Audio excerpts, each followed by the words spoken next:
Hi everyone, welcome back to my channel. Milk సేమియాతో కేసరి ఎలా తయారు చేయాలో చూపిస్తున్నాను.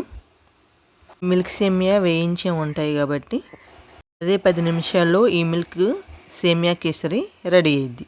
ఈ ప్రాసెస్ ఏంటో చూసేయండి. 1 టేబుల్ స్పూన్ నెయ్యి వేసుకొని బాదం పప్పు, జీడిపప్పు వేయించుకోవాలి. ఇలా వేయించేసుకొని పక్కన పెట్టేసుకోవాలి. అదే ప్యాన్లో మన మిల్క్ సేమియా కూడా లైట్గా నెయ్యిలో వేయించుకున్న స్మెల్ సూపర్ ఉంటుంది. సేమియా లైట్గా వేయించుకున్న తర్వాత మీకు టేస్ట్కి సరిపడా షుగర్ తీసుకోవాలి. ఈ సేమియాలో వేసేసుకోవాలి.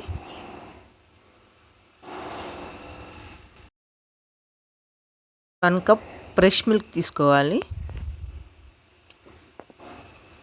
షుగరు, మిల్క్, సేమియా కలిసేలా కలుపుకోవాలి. కలుపుకున్న సేమియా కేసరిలో ఇలాచీ యాడ్ చేసుకోవాలి. ఇలాచీ వేసుకున్నాక ఇలా కలుపుకుంటే సరిపోద్ది. ఫైనల్గా వేయించుకున్న జీడిపప్పు, బాదం పప్పు వేసుకొని స్టవ్ ఆఫ్ వేసుకోవాలి.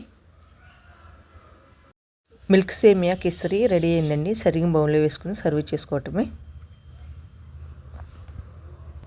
మిల్క్ సేమియాకి ఫైనల్గా టేస్ట్ని ఇచ్చేది నెయ్యి అండి. మనం సర్వింగ్ బౌల్లో వేసుకున్నాక నెయ్యి వేసుకొని సర్వ్ చేసుకోవటమే.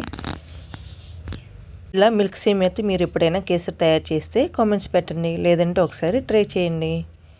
ఈ వీడియో నచ్చితే లైక్ చేయండి, షేర్ చేయండి, సబ్స్క్రైబ్ చేయండి. Thank you for watching.